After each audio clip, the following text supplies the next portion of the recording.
Good evening. You're watching Daily Mirror with me, Nivedhana Prabhu. In fact, in this special, we're going to be discussing everything about the ICC ODI World Cup. The wait, of course, is over. The dates are set and the venues have been finalized. Since we're talking about the ICC ODI World Cup 2023, which India is all set to host this year. And the battle for glory will begin on October 5th and end on November 19th at Ahmedabad's Narendra Stadium. The ICC has released the schedule for the exciting tournament. Talking about the hosts, Team India will play 9 games in the league stage of the 2023 ODI World Cup, with Rohit Sharma-led side beginning its campaign against Australia in Chennai on October 8th. The 2011 World Cup champions will then play Afghanistan on October 11th in New Delhi. India's third fixture in this blockbuster will be the match against arch rivals Pakistan on October 15th at Ahmedabad. And the two rivals have faced off against each other on endless number of occasions in the ICC event, with India coming on top in most of them. And the men in blue have a 100% record against the men in green when it comes to ODI World Cups. While home conditions will definitely give India the edge, it won't all be a smooth sailing. The men in blue's record in the ICC tournament over the past decade, remember, has flattered to deceive, to say the least. In fact, they have not won any ICC title since the 2013 triumph in the Champions Trophy. To be talking to us more about what the ICC event looks like, let me go across to my colleague Karishma, who joins me live on the broadcast. Karishma, good evening. In fact, when you broke that news for us that the ICC was going to put out the dates and venues today, that's happened. And I did tell you we'll be joining you with all the excitement for the high-profile tournament. As you speak about that, of course, when you check the schedule, I think everybody, regardless of which team you're supporting, will always look forward to that one match between India and Pakistan. So take us to all the exciting fixtures as well, and what people can expect from the ICC ODI World Cup 2023.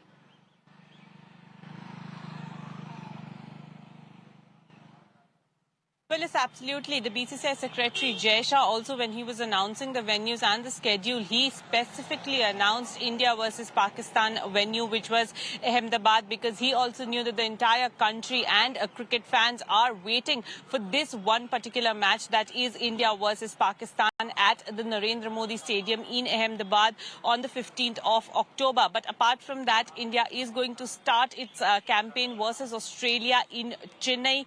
Then, of course, they will be moving on to Dharamshala as well on the 22nd of October, where they will be playing against New Zealand. There is going to be the match versus Afghanistan in Delhi. So very, very important matches. The first 5 matches for India that will, somewhere or the other decide whether India is on track to qualify for the semi-finals or not. Semi-finals to be played in Mumbai and Kolkata. As far as India is concerned, they will be playing in Mumbai if they qualify for the semi-finals. But if they are facing Pakistan in the semi-finals, then they will be playing in Kolkata at the Eden Gardens. So day and night matches will be 2 p.m. start. Day matches will be a 10:30 a.m. start. So all of this has been sorted, and today the schedule was announced, as there are just 100 days to go for the marquee event, and the expectations from the Indian team, from the men in blue, are going to be achieve what the Indian team under the captaincy of MS Dhoni achieved in 2011, which is it had won the World Cup. So the expectations are going to be at that level for Rohit Sharma and his team. Whether they can achieve it or not, we will have to wait until the 19th of November to figure that out. Absolutely, Karishma. Thank you very much for joining us in the broadcast and getting us all those details. Of course, that is the big question. Will they be able to do that? But for the moment, we leave it at that. But taking this conversation forward, Ayaz Memon, sports journalist and writer, joins us here this evening. Ayaz, thank you very much for taking the time out and joining us here on Mirror Now to be discussing everything to do with the ICC ODI World Cup 2023. Of course, the schedules are out. India and Pakistan will be the most awaited one. Like always, they will clash on October 15th. Excitement for the same. Your first take about it. Oh, absolutely. I think the minute the match has been announced, and if they open the windows or they open the bookings, I think it'll kind of vanish in less than a minute. The stadium, 110,000 seat capacity. There's already so much so much anticipation and eagerness about watching this match in the World Cup. It's obviously the marquee match of the tournament. But let me just give you a little reminder here that may not necessarily be the only match that India and Pakistan play. Technically, there can be 3 India-Pakistan matches. So apart from this, they could meet in the semi-finals, or they could be 2. If they meet in the semi-finals, or they could conceivably even meet in the final. Absolutely, Ayaz. But there is another aspect, of course, about India playing in ICC titles, or rather events, which is the ICC title drought, which continues. In your opinion, will this play on their minds? I would imagine so. I mean, ultimately, players are also human, and the pressure of expectation is so huge. Remember, we're a country of 1.4 billion, and everybody is a cricket fanatic. So, in that sense, yes, there'll be pressure certainly on those who've been around for a while and who've been playing these ICC tournaments and haven't won anything. Guys like Virat Kohli, Rohit Sharma, Ravindra Jadeja. I would imagine the last time India won an ICC title was 2013, when all these guys were playing. So, they know what it is to have won, and they haven't won since. So they'll be feeling the most pressure, I would imagine. But also some new players who will join up. Maybe somebody like a Yashasvi Jaiswal. We'll have to wait and see how they kind of handle the pressure, but the pressure will certainly be there. Absolutely. And of course, to kind of talk about the other aspect of it is the permutation and combination. And that's just less than 4 months left for this high-profile tournament. And combination has experiments as well, talking about suggestions. In fact, Ravi Shastri went on to say, ideally to keep 2 left-handers in the team. What would your ideal permutations be for the high-profile tournament? I think, look, the playing 11 will not be determined till the tournament starts, or at least, because that's the time when you fix or find your 11, and that 11 may differ from match to match. There might be a core group which is consistent, maybe 7, 8 players, maybe even 9 players, but 1 or 2, you keep that flexibility just to kind of match the opponent or the conditions or, the situation of the tournament. But the ideal combination, I think, look, India is playing at home. You would imagine that there'll be a lot more emphasis on spin bowling. So spinners will be of high value in this tournament. Guys like Jadeja, Yuzvendra Chahal, I would think even Kuldeep Yadav. Who knows if R. Ashwin can come back into white ball cricket or not. So these guys will be there. And I think also the top order batting, and that's really the major balance that the team seeks. Rohit Sharma, KL Rahul if he gets fit, Virat Kohli, obviously Shubman Gill. I think the key figure here, or the key, I would actually name a couple of them. Key figure would be Jasprit Bumrah. If he recovers in time and plays the World Cup, I hope he does. Because then, though he's not a spinner, he's a fast bowler, but he becomes a very pivotal figure. He's been an extraordinary bowler, and whenever he's playing. And there's Mohammad Shami, who's been rested for the West Indies tour, as we know, just to keep him fit and high energy when the ODI World Cup begins. Talking about permutations and combinations, about players who can make it or not make it, before we wrap up, Ayaz, I definitely have to ask you this. There's a lot of conversation about Surya Kumar Yadav, or a dilemma rather, over his role and place in the team. Your take about the same? I think in white ball cricket, I don't think there should be a dilemma to include him in the squad. The first thing is to get into the squad of whatever the 16 or 18 member team that they will announce, and the fact that he's going to the West Indies as a member of the white ball team or the ODI team is a clear indication that he is definitely, in my opinion, going to be in the squad. And from there, it's a very minor step to get into the playing 11 for the kind of form he has shown. Now, obviously, his form should continue in the West Indies. Remember, there's a massive battle for places in the Indian team. The Indian cricket is so rich in terms of talent that there are not many places open for the taking. So whoever gets it will want to keep it for a longer time, and therefore whoever else has lost it will have to make that extra effort to regain his place. Right, Ayaz, on that note, we're going to leave it at that. Hopefully, India managed to recreate the history that they did in 1983 and 2011. But for the moment, thank you very much for joining us. But let's take this conversation further, and all the excitement to do with the high-profile event. I'm being joined in by Rajinder Amarnath, former cricketer, as well as Karan Ambardar, sports analyst on the show. Thank you very much, both of you, for joining us here on Daily Mirror on Mirror Now.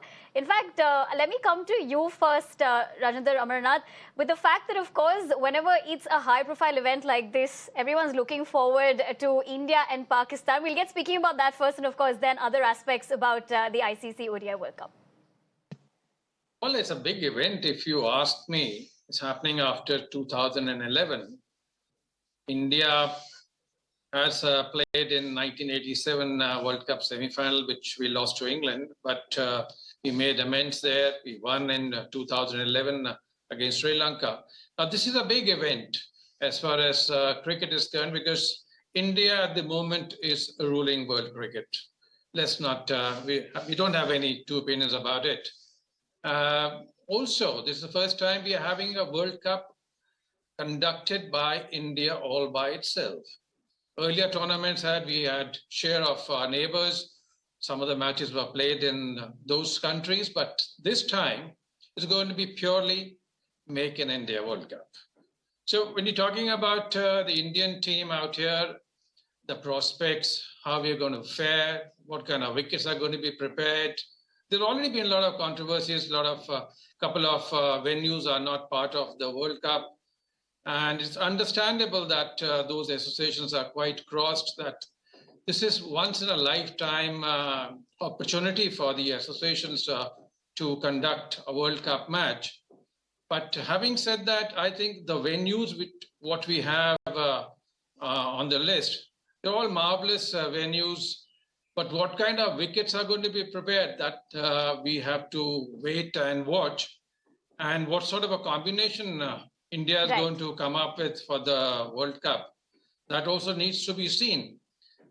But a lot of questions have been asked. A lot of people have been asking me about we'll the of course prospects discuss, of India winning the World the Cup. permutations and combinations in your opinion as well. But let me take that point across to Karan. Karan, as an analyst as well, there is going to be a little bit of home advantage for the Indian side as well. So how do you look at it? And what are the, potential matches that you're also definitely looking forward to?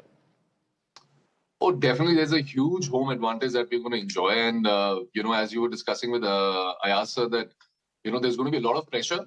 I think we should look at it the other way. We should not treat this as pressure, but in fact, for the fact that we've not won an ICC trophy for the last 10 years, we should use this as a motivating factor for ourselves.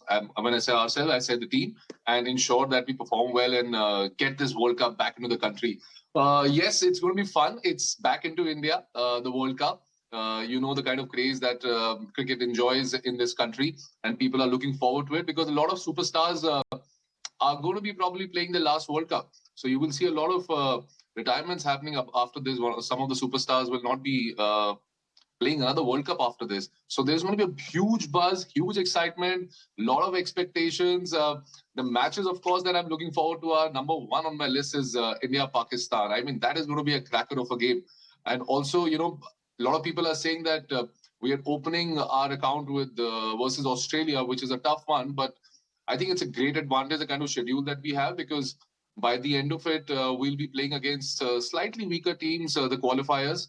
And in case our campaign does not start off on a good note, we will have time to cover up, and we'll know in case run rate comes into play when you talk about getting into the semis. Right, and there's one interesting aspect that you've spoken about, which we definitely have to discuss, is India's ICC title drought that continues. Let me take that point across to Rajendra. How do you look at that? Where do you think India is going wrong, especially in such high-profile events? Do you think home advantage could also potentially give them that boost that they require this time around?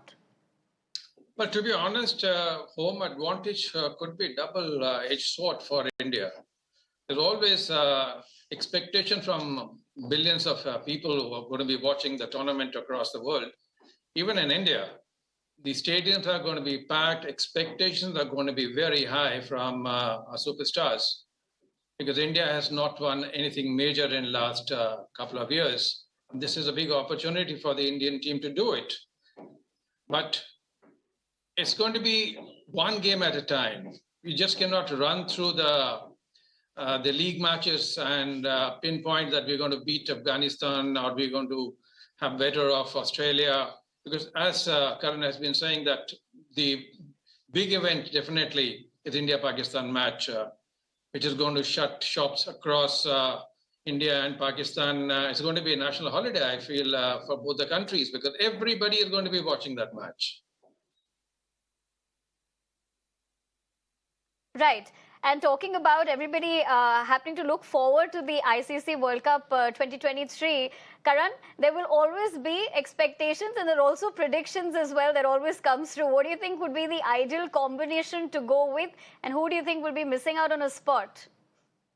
That is a very interesting question you're asking. I think the whole country is talking about that. All the experts are talking about that. And the fact that you're mentioning about the drought that of ICC titles, I think selection is one of the reasons that we haven't won.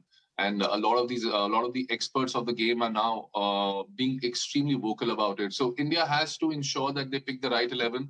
Not just that, the right 15 as well, who are going to be part of the campaign, because they're going to be different wickets. The weather is different. The last time we played in India, it was during the summers. This time we're going to be towards the climate is going to be cooler. So they're going to ensure they have to ensure that the right 11 are picked. For me, the problem area for India is number 4. With injuries to our key players, I think number 4 is a slot that the Indian team will be worried about. And I hope and I keep my fingers crossed that Bumrah comes back. We really need Bumrah. The country is missing Bumrah. So fingers crossed. Let's see. Hoping for the best and hoping India wins this cup again. Well, that's probably the right note on which we can wrap up this conversation, hoping for the best and hopefully India manages to lift the title. But on that note, I want to thank the both of you for taking the time out and joining us here on Mirror Now to discuss everything about the ICC ODI World Cup 2023. But continuing to track this story, in fact, hours after the ICC announced fixture and venue list for the upcoming ODI Cricket World Cup, which will be held in India, a political war has broken out over this matter. In fact, Congress MP Shashi Tharoor and Punjab Sports Minister Gurmeet Singh are fuming over matches not being held in Kerala and Punjab respectively. Tharoor expressed his anguish over Thiruvananthapuram not featuring in the list. He took a jibe at the Modi Stadium in Ahmedabad, saying it is becoming the new cricket capital of India. On the other hand, Punjab minister claims that Mohali was excluded due to political interference. Meanwhile, BCCI sources have said that Mohali Stadium was under construction and many things were out of order when they conducted the audits in every state, and hence the venue was not picked. My colleague Karishma reports on this. The schedule has finally been announced. India, of course, playing in all their matches in separate cities, starting with Chennai, where they take on Australia, then come to Delhi, where they take on Afghanistan. Then the biggest match that the entire country will be waiting for, of course, India versus Pakistan at the Narendra Modi Stadium in Ahmedabad. Then they move to Pune for the match versus Bangladesh. Then they are going to Dharamshala for the match versus New Zealand. So these are the top 5 matches that India is scheduled to play. They take on South Africa in Kolkata at the iconic Eden Gardens, play their qualifier in Mumbai. So it is going to be, of course, very, very important matches and a very exciting time for the Indian team and all the cricket fans across the country. And remember, this is going to be a multi-nation tournament and all eyes will be on the Indian team because the expectation from them is going to be what they had achieved in 2011, which is win the World Cup. So the expectation is going to be the same. And interestingly, if India qualify for the semi-finals, they will play it at the iconic Wankhede. But if they are playing the semi-final against Pakistan, then that will happen in Kolkata at the Eden Gardens. ਸਾਡਾ ਮੋਹਾਲੀ ਦਾ stadium ਜਿਹੜਾ ਭਾਰਤ ਦੇ ਪਹਿਲੇ 5 ਸਟੇਡੀਅਮਾਂ ਦੇ ਵਿੱਚ ਆਉਂਦਾ ਉਹਨੂੰ ਕੋਈ match ਹੀ ਨਹੀਂ ਜਿਹੜਾ ਦਿੱਤਾ ਗਿਆ। ਨਰਿੰਦਰ ਮੋਦੀ ਜਿਹੜਾ ਸਟੇਡੀਅਮ ਅਹਿਮਦਾਬਾਦ ਉਹਦੇ 'ਚ ਤੁਸੀਂ ਪਹਿਲਾ ਮੈਚ ਵੀ ਕਰਵਾ ਰਹੇ ਹੋ, ਓਪਨਿੰਗ ਵੀ ਉੱਥੋਂ ਹੋ ਰਹੀ ਹੈ, ਇੰਡੀਆ ਪਾਕਿਸਤਾਨ ਦਾ ਜਿਹੜਾ ਵੱਡਾ ਮੈਚ ਆ ਉਹ ਵੀ ਉੱਥੇ ਹੋ ਰਿਹਾ ਤੇ ਜਿਹੜਾ ਫਾਈਨਲ ਵੀ ਉਸੇ ਸਟੇਡੀਅਮ ਜਿਹੜਾ ਕਰਵਾਇਆ ਜਾ ਰਿਹਾ। ਸੋ ਇਹ ਬਿਲਕੁਲ ਸਾਫ਼ ਹੈ ਕਿ ਜੇ ਅਹਿਮਦਾਬਾਦ ਨੂੰ 3 ਵੱਡੇ ਮੈਚ ਜੇ ਉੱਥੇ ਹੋ ਰਹੇ ਆ ਤਾਂ ਇੱਕੋ ਇੱਕ ਕਾਰਨ ਹੈ ਕਿ ਪੋਲੀਟੀਕਲ ਕਿ ਪੰਜਾਬ ਨਾਲ ਹਰ ਜਗ੍ਹਾ ਤੇ ਜਿਹੜਾ ਵਿਤਕਰਾ ਕੀਤਾ ਜਾਂਦਾ।